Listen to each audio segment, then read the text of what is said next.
Good morning student. आज हम लोग क्लास 10th का जो सबसे पहला चैप्टर है पावर शेयरिंग, उसे हम पढ़ेंगे। जो पॉलिटिकल साइंस का सबसे पहला चैप्टर है पावर शेयरिंग, उसके बारे में हम पढ़ेंगे। उस चैप्टर में पावर शेयरिंग के बारे में बताया गया कि पावर शेयरिंग होता क्यों है, पावर शेयरिंग कहाँ कहाँ होता है, किस लिए होता है, अगर पावर शेयरिंग नहीं करेंगे तो क्या प्रॉब्लम होगी। तो इन सब चीज के बारे में हम पावर शेयरिंग में पढ़ेंगे। तो इस चैप्टर में दो कंट्री का एग्जाम्पल लिया गया है। एक कंट्री है बेल्जियम और दूसरा है श्रीलंका। बेल्जियम यूरोप की एक कंट्री है, जिसका जहां यूरोप की एक कंट्री है, वहां पर लगभग 59% डच स्पीकिंग पीपल है, जो कि फ्लेमिश रीजन में रहता है।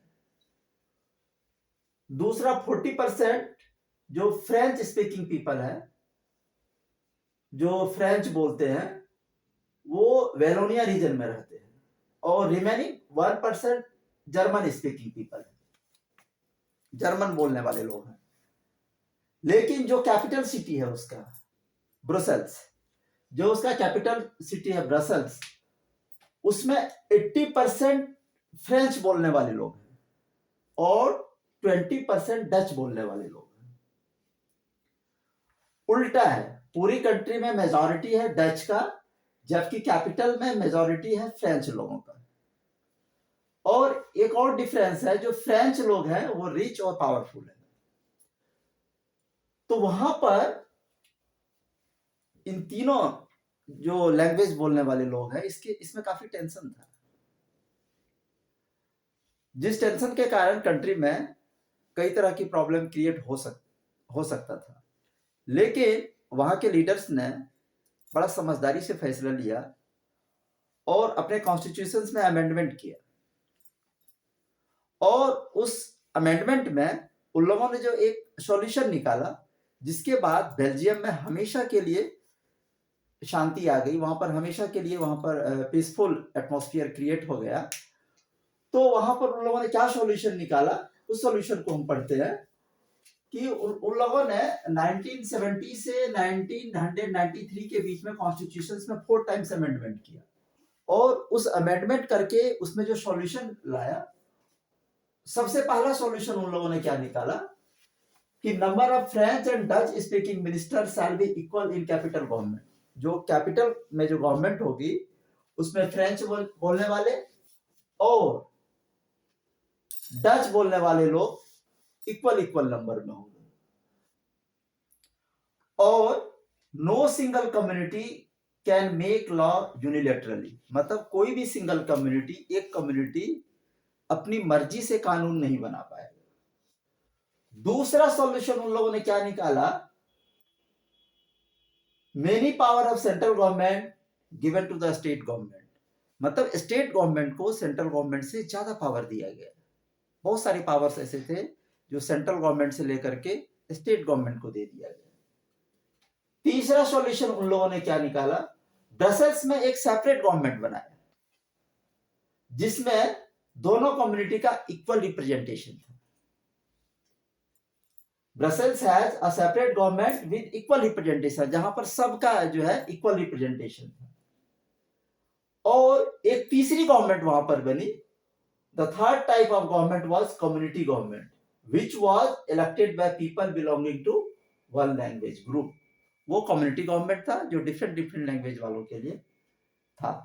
शुरू में लोगों को लग रहा था कि आखिर ये फार्मूला काम करेगा कि नहीं करेगा, क्योंकि बड़ा कॉम्प्लिकेटेड फार्मूला है। लेकिन ये फार्मूला बहुत अच्छी तरह से काम किया और ये एक मॉडल बन गया। और यार आप देखिएगा, जो वहां जो यूरोपियन यूनियन का हेडक्वार्टर्स भी जो है ब्रसेल्स को बनाया गया। वहीं पर हमारे पड़ोस में एक दूसरी कंट्री है जिसका नाम है श्रीलंका। इसका पॉपुलेशन अराउंड 2 करोड़ के आसपास है। यहां पर 74% सिंघाला बोलने वाले लोग हैं, जो कि बुद्धिस्ट है। 18% तमिल बोलने वाले लोग हैं, जो कि हिंदू और मुस्लिम दोनों ही है। और ये जो तमिल है, इस तमिल में 2 प्रकार के तमिल है, एक श्रीलंकन तमिल है जो कि 13% है और रिमेनिंग इंडियन तमिल है। 7% वहां पर क्रिश्चियंस है जो कि तमिल भी है और सिंघाला भी है। तमिल भी बोलते हैं और सिंघाला भी बोलता है। श्रीलंका 1948 में एक इंडिपेंडेंट नेशन बना, एक स्वतंत्र देश 1948 में बना। और जब वहां पर इंडिपेंडेंट नेशन बना तो एक टर्म आता है मेजोरिटेरियंस। अब ये क्या होता है? Dominance over government by virtue of their majority. मतलब जिसका नंबर ज्यादा होता है वो वहां पर अपना डोमिनेंस चलाने की कोशिश करता है, चाहे वो कास्ट वाइज हो या रिलीजियन वाइज हो या लैंग्वेज वाइज हो।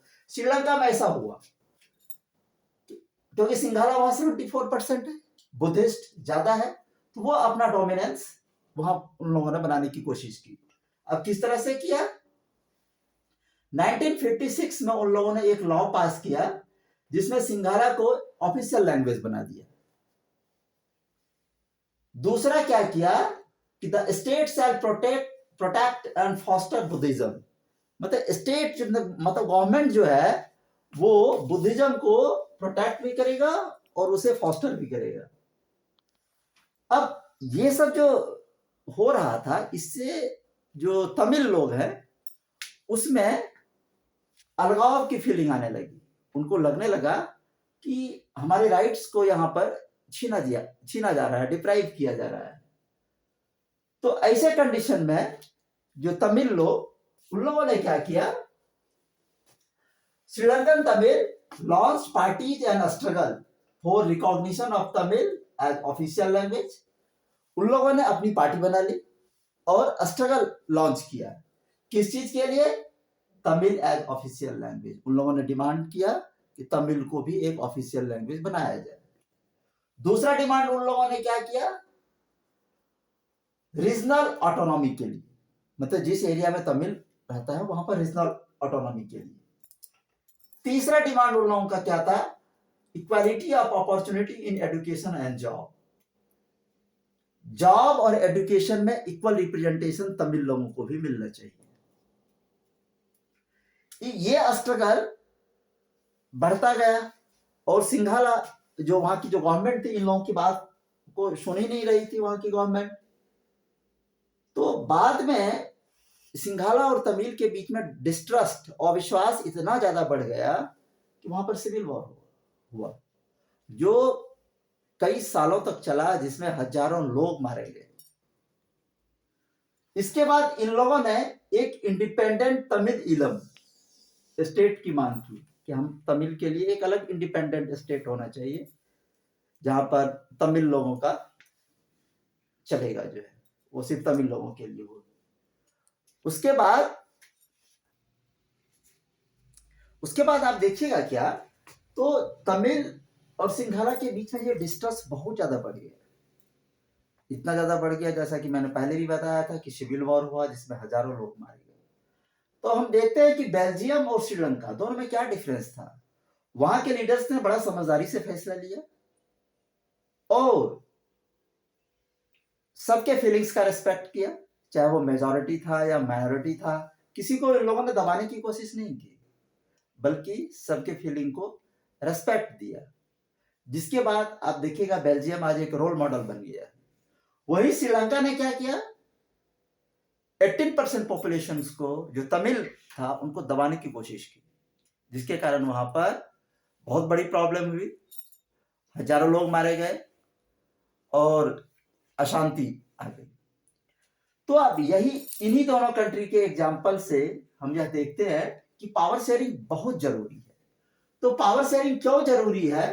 ये दो कारण से पावर शेयरिंग जरूरी है। एक, power sharing is good because it helps to reduce the possibility of conflict between social group.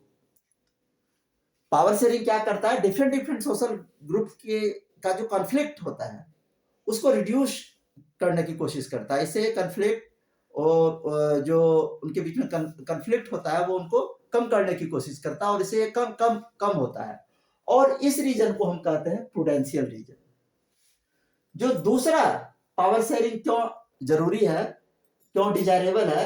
Power sharing is good for democracy. Democracy के लिए पावर शेयरिंग जरूरी है, क्योंकि डेमोक्रेसी कहते किसको है? Democracy is the government of people, या लोगों का गवर्नमेंट है। और लोगों को लोगों से पूछ करके अगर हम कोई फैसला लेते हैं, कोई डिसीजन लेते हैं, तो वो डेमोक्रेसी के लिए, गवर्नमेंट्स के लिए, कंट्री के लिए बहुत ही अच्छा होता है। और इस रीजन को बोलते हैं मॉरल रीजन। इस तरह से व्हाई क्वेश्चन आएगा, why power sharing is desirable, तो एक प्रूडेंशियल रीजन है, दूसरा मॉरल रीजन है। अब लास्ट में इस चैप्टर के सबसे लास्ट में यह आता है कि फॉर्म्स ऑफ पावर शेयरिंग के कौन कौन से फॉर्म्स है। तो सबसे पहला फॉर्म्स है power is shared among different organ of government. Power जो है गवर्नमेंट के डिफरेंट ऑर्गन्स, उसके बीच में पावर शेयर किया जाता है। गवर्नमेंट्स के कितने ऑर्गन्स होते हैं? तो 3, लेजिस्लेचर, जुडिशियरी एंड एक्सिक्यूटिव। इन तीनों के बीच में पावर शेयरिंग होता है और इसे हम बोलते हैं horizontal division of power. Power का हॉरिजॉन्टल डिवीजन कहते हैं इसे हम। दूसरा फॉर्म्स क्या है? Power can be shared among government at different level. Government का जो डिफरेंट लेवल है, जैसे फेडरलिज्म में सेंट्रल गवर्नमेंट और स्टेट गवर्नमेंट के बीच में पावर का डिवीजन होता है। एक तीसरा लेवल भी है जिसे हम लोकल सेल्फ गवर्नमेंट, पंचायत कहते हैं, उसे भी आजकल कुछ पावर दिया गया है। तो इस तरह से जो पावर का इसे हम कहते हैं पावर का vertical division, central government, state government and local self government. कहीं कहीं पर लोकल सेल्फ गवर्नमेंट है, कहीं पर नहीं भी है, और कहीं कहीं पर सिर्फ यूनिटरी गवर्नमेंट होता है, तो वहां पर पावर का शेयरिंग नहीं होता है। जो फेडरल गवर्नमेंट है, जैसे इंडिया है, अमेरिका है, यहाँ पर पावर शेयर किया जाता है। जो तीसरा है, पावर में also be share among different social group. जो कंट्री के अंदर जो डिफरेंट सोशल ग्रुप है, उसके बीच में भी पावर शेयरिंग होता है। जैसे बेल्जियम में क्या हुआ था? कम्युनिटी गवर्नमेंट इन बेल्जियम, उसमें डिफरेंट लैंग्वेज ग्रुप के बीच में पावर का शेयरिंग हुआ था। जैसे हमारी कंट्री में रिजर्वेशन है, reservation in parliament and legislative assembly, इसमें भी जो वीकर सेक्शन तक है उसके साथ जो है पावर शेयरिंग किया गया है। जो चौथा फॉर्म्स है, power is shared among different political parties, pressure group and movement. जो पावर है different political parties, pressure group और मूवमेंट के बीच में भी जो है पावर शेयर किया जाता है। और इसी का एक फॉर्म्स हम देखते हैं, कोलिशन गवर्नमेंट। अब ये कोलिशन गवर्नमेंट क्या होता है? कोलिशन गवर्नमेंट इसको बोलते हैं जब डिफरेंट पॉलिटिकल पार्टीज मिलकर के गवर्नमेंट चलाती है। जब किसी एक पॉलिटिकल पार्टीज को क्लियर कट मेजॉरिटी नहीं मिलता है, तब क्या होता है? डिफरेंट पॉलिटिकल पार्टीज मिलकर के गवर्नमेंट बनाती है। जैसे हमारी कंट्री में अभी इसका 2 एग्जांपल है। जैसे अभी हमारे यहाँ एनडीए की गवर्नमेंट है, एनडीए, और इससे पहले गवर्नमेंट थी यूपीए। तो ये कोलिशन गवर्नमेंट है।